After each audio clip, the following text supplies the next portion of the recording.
Locked On Podcast Network presents Locked On Sports Today. Patrick Mahomes is already historically great, but he has a chance to do something we've never seen. Also, the Eagles are ready to stop him, and the Bills fought valiantly but came up just a few plays short. I'm Peter Bukowski, starting your day with the can't-miss stories and biggest debates in sports. You're Locked On Sports Today. Searching all major sports. Found. Let's start with the biggest story. The Kansas City Chiefs are going back to the Super Bowl. Get your Thanos memes ready because they very much felt inevitable in the AFC Championship game on Sunday night, a 32-29 win against the Buffalo Bills. That was not without its officiating controversies, not without its huge plays, its clutch plays, and clutch mistakes in particular from the Buffalo Bills. Chris Clark from Locked On Chiefs joins me now. And Chris, if you're a fan of not the Chiefs, you are doing the Jesse Pinkman meme. How do they keep getting away with this? But they do. And so I'll ask you, how do they keep in these big moments with the game on the line, these close games? How are they just better than everyone else? Patrick Mahomes. Simple answer. It's Patrick Mahomes. I mean, go back and watch the way he came out. You want to know what the difference is between Patrick Mahomes and Josh Allen? Patrick Mahomes has been in these types of games. He's won these types of games. Go back and watch the first couple of passes Josh Allen had tonight. He almost turned the ball over twice in the first three passes. Yes, he settled down, but Mahomes came dialed in from the start, and it played throughout the entire Josh Allen game. also dropped the snap. Yep. And Patrick Mahomes had a fumble. I mean, the Chiefs won with a turnover. It gave the ball to the Buffalo Bills, and they still ended up winning the game. So, to me, it just comes down to Patrick. He has ice flowing through his veins, and that pass to P. Ryan to seal it at the end. I mean, you're going to put the ball in his hands. Yeah, and if that falls incomplete, if P. Ryan drops that, and we saw their future foe. A throw to Saquon Barkley to beat the Falcons. Saquon just drops it, and it gave the Falcons a chance to win that game. I also want to shout out Andy Reid here because it felt to me like a game where he pulled every right lever. It seemed like they had the running back on that fast to the flat play every single time they wanted it. Frankly, on both sides, and I don't want the Andy Reid of it all to get lost here because I thought he coached a masterful game in this one. He seemed to be ready for everything Buffalo was going to throw at them. Well, and not only that, but then, we go back to what Ryan and I talked about on Locked On Chiefs going into this week. This is an offense you haven't seen all season. Hollywood Brown hasn't been there. And now you have Hollywood Brown. Now you have DeAndre Hopkins, and you have Travis Kelce still there. And who had one of the bigger games? Obviously, Worthy had a big game, which is funny considering the Bills let the Chiefs trade up to get Worthy. But Juju Smith-Schuster had 2 huge catches in this game, and everybody forgets about him. And I think that's a credit to not just Andy Reid, but the front office. That was someone. Juju Smith-Schuster was someone who he's still figuring this team out back, right? But was not someone who was expected to be a big part of this team. In September, for example. Okay, the three-peat, the history, the greatness, all of this stuff. They're facing a Philadelphia Eagles team that is coming in fresh off a beatdown of the Washington Commanders. They have looked like maybe the most complete team in the NFL for most of the season. What do you think just blink test right now is going to be the toughest part of that matchup for KC? I mean, go back to 3 years ago when they played, or 2 years ago when they played the Eagles. They were the most complete team then as well. They've been running the ball well. They've been passing the ball obviously well. They'll have time to get their guys back from injury. So we'll see if Juergens is going to be able to go. They're not going to have Jason Kelce this time. But Juergens has played really well. Dickerson stepped in and played the start, and then he had to come out because he got hurt. So I think that they'll probably have both those guys for the Super Bowl. But at this point, Chiefs, Eagles, I mean, Chiefs are playing for everything at this point. I mean, you talk about something that's never happened in the NFL. You have 8 teams that won back-to-back. 3 of them that got to the championship game and couldn't get any further than that. Kansas City has already gotten past that. So now it's a question of what can they go and finish it in New Orleans.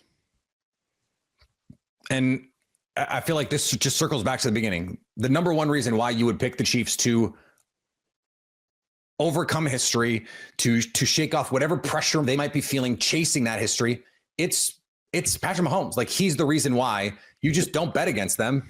And it's because he comes through over and over and over in these spots. Who do you trust more, Patrick Mahomes and Andy Reid, or Nick Sirianni and Jalen Hurts? That is a mismatch of epic proportions, even if I think this game ends up being pretty close. It could be very close. And, you still have one of the best other players on the field in Travis Kelce. That's the other reality is you have one of the best that's ever played the game at his position going to be out there with Patrick Mahomes. And now you have a DeAndre Hopkins that's going for a Super Bowl. It's never gotten past the AFC divisional game until this year. You have Marquise Brown. You have Xavier Worthy, who showed up huge as a rookie, scored a touchdown, and looked like a jitterbug at times on the field. You have to feel good about the way the offense played. Obviously, there's questions on the defense, and they're going to have to get some stuff figured out. But Jalen Watson coming back from injury, I think, could be huge. And the fact that he is still getting back into form 2 more weeks, I think, is really going to help him. You can stay up to date all year on the Kansas City Chiefs by subscribing to Locked On Sports Today and Locked On Chiefs on your favorite podcast app and on YouTube. Your Locked On Sports Today. Coming up, the Eagles are ready to stop the Chiefs. Before we get to that, Pete Carroll's back. I love going to live events, whether it's sports, music, theater, comedy. Used to go to comedy shows all the time. Me and my friends in college used to go all the time. It's a blast. You don't even need, alcohol. You just go and have fun and laugh. It's a comedy show. That's the whole point. Just go have fun. Game Time has a new called Game Time Picks that makes getting tickets for your favorite live events even easier. Game Time Picks filters out the fluff to show you only incredible deals on great seats, so you don't have to waste time searching through thousands of tickets. Curation makes it easier to save more on sports, concerts, comedy, theater, and more near you. You can take the guesswork out of buying tickets with Game Time. Download the Game Time app, create an account, and use code LOCKEDON for $20 off your first purchase. Terms apply. Again, create an account and redeem code LOCKEDON for $20 off. Download Game Time today. What time is it? Game Time. Las Vegas Raiders have their new head coach, and he's been around the game a long time. What's happening, Raider Nation? It's Q Myers from the Locked On Raiders podcast, and it is official. Like a referee's whistle, the next head football coach of the Silver and Black is one Pete Carroll. 73-year-old Pete Carroll, going to be turning 74. Age does not matter. That dude's got more energy than me, you, and everyone else in that Raiders locker room combined. That dude is a ball of energy. He's bringing a winning attitude and a winning culture to the Silver and Black, something that has clearly been needed. Adam Schefter from ESPN reported it's a 3-year deal for Pete Carroll with a team option for 4. John Spytek, who just signed his deal to be the Raiders GM, signed a 5-year deal, so you can see how the two guys align. 3 years for Pete Carroll for sure. 5 years for John Spytek as they try to turn things around in Las Vegas with this Raiders organization moving forward in 2025 under the leadership of Mark Davis, Tom Brady, and everyone else in that front office there with the Raiders. So for more on this and all things Silver and Black, make sure you tune in to the Locked On Raiders podcast. I'm Q Myers. And the Dallas Cowboys were not satisfied with the status quo, so they let Mike McCarthy go, and, well, they hired the offensive coordinator. Dallas Cowboys have hired Brian Schottenheimer to a 4-year deal, making him the 10th head coach in franchise history. It seemed like this is where it was trending the last 4 or 5 days, and now it's official. Yeah, I don't think, I think some of us were holding out hopes of some sort of evasive maneuver happening in the last minute, but it just didn't seem like that was that was going to happen. It felt like this was something that was kind of inevitable for the last 2 or 3 days. So not shocking, but I will tell you what, the timing of it is pretty shocking. And frankly, I think it does say something about the fact that the Cowboys decided to drop this on a Friday night, like not even late, not even just like news dump late, but like after business hours late. It's pretty surprising. And I think it's frankly kind of telling. On the college hardwood, Texas Tech took care of business against Oklahoma State. All right, so 54-64, Red Raiders get the win. I should say 64-54. There you go. But moved to 6-2 in the league.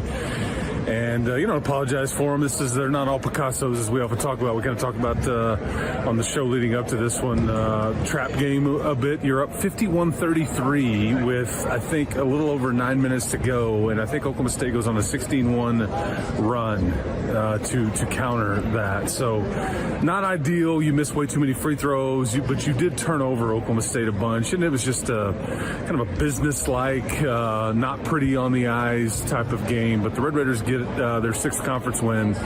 You're now fourth place in conference play. And so anyway, you don't apologize for them. This next Wednesday night will be another grinder, I think. But that's it from the USA. Chris Level with Locked On Texas Tech.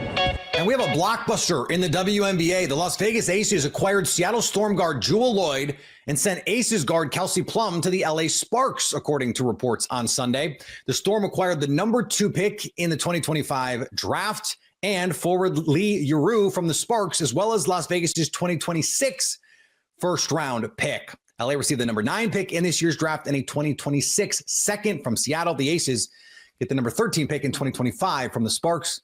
The deal will be official February 1st. There was an NFC showdown with the right to go to the Super Bowl in the NFC Championship game, and the Philadelphia Eagles made light work of the Washington Commanders, a 55-23 beatdown. At least they hit the over. Lou DiBiase from Locked On Eagles joins me now. And Lou, this is a rematch of the 2022 season when we saw one of the more entertaining Super Bowls of the last few years. Jalen Hurts went bar for bar with Patrick Mahomes, but in the end, Mahomes was just too much. We can get to that part of it in a second. In this game, this was all about the Eagles, and really it was all about Saquon Barkley. No, it really was. Saquon Barkley continues one of the most historic runs from a player in a regular season and postseason that I've ever seen. First play is a 60-plus yard touchdown. I mean, a running back to do this week after week where any run can be a 60-plus yard score. I mean, he's doing what we used to see with Deshaun Jackson in Philadelphia, and that really was the story of the Philadelphia Eagles getting to the Super Bowl, was them zigging when the rest of the league zagged, and they went in on the running back position and on the run game, and it led them to a Super Bowl in 2024. It's an unbelievable story. I think if you're going to be pessimistic here, you're going, okay, the passing game, I know 2028 for 246 and a touchdown. It didn't feel like that. It didn't feel, and it hasn't all postseason for Jalen Hurts. I think he almost the first 2 weeks, this was what he had in just this game. So it has not been smooth sailing for this passing game here. Do they need to be better, or is Saquon enough to beat a team like the Chiefs?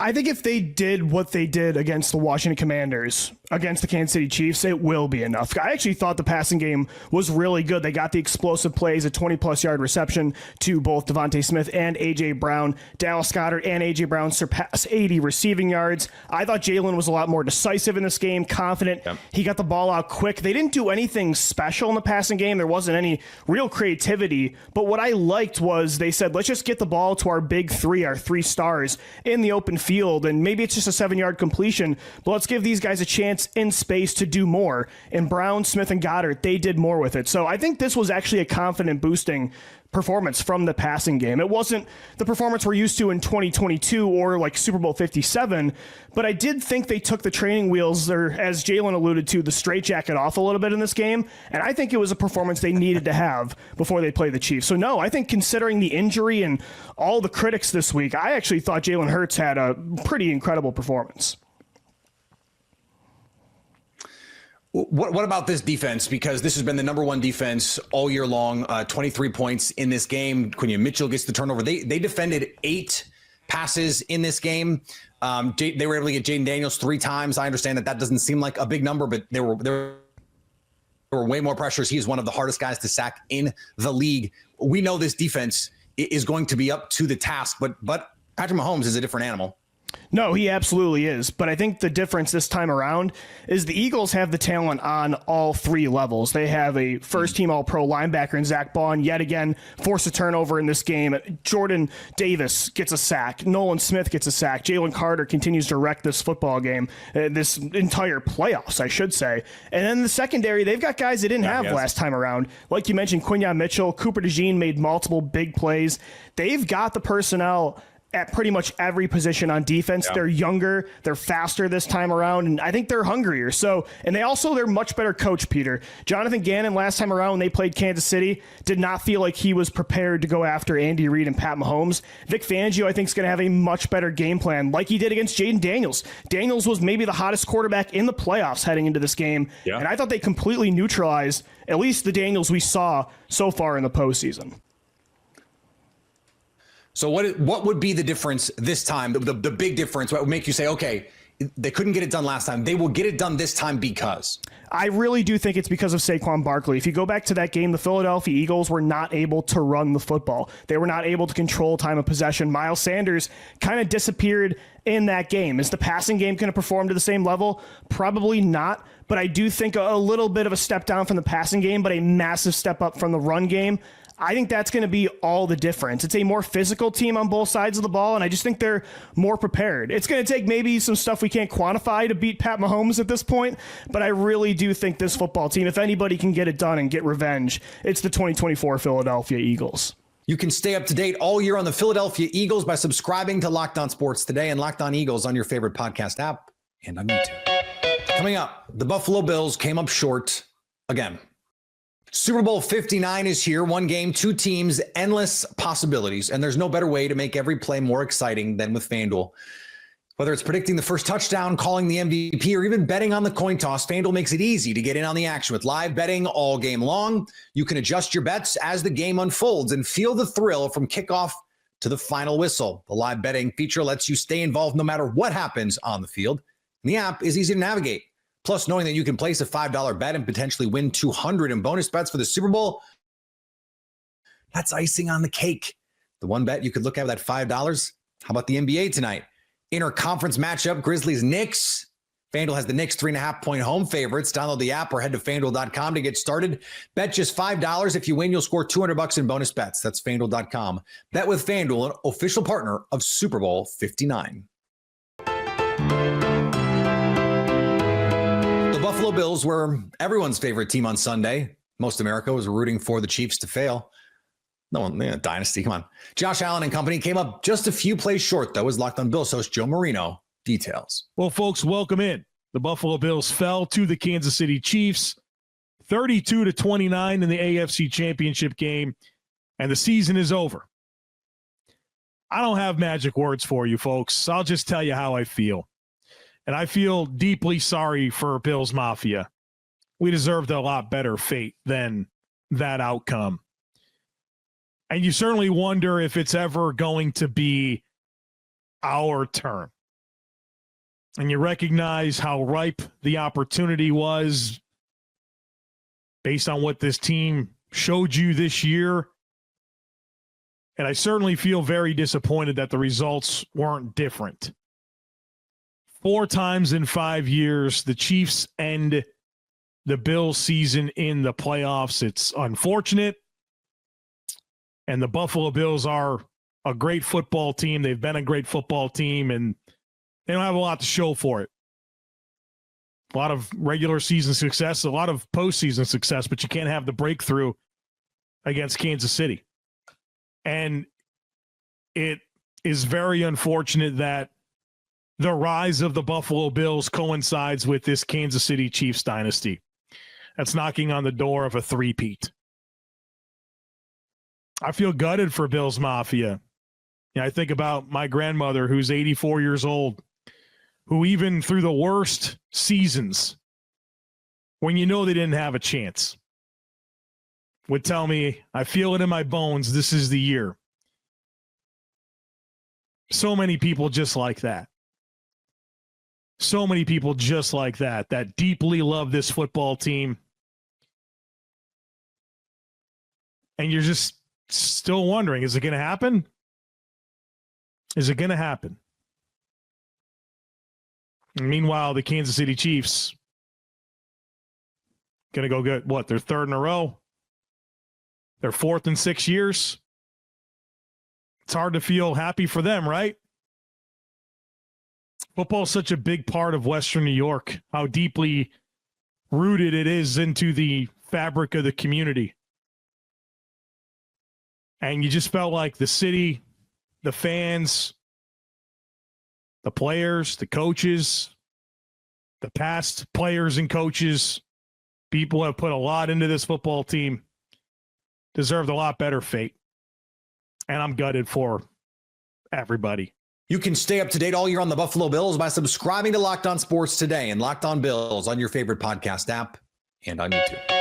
And finally, the Farmers Insurance Open provided PGA Tour fans with a terrific story as Harris English won his first tour event since 2021, carding an 8-under 280. English also notched his first victory since becoming a father.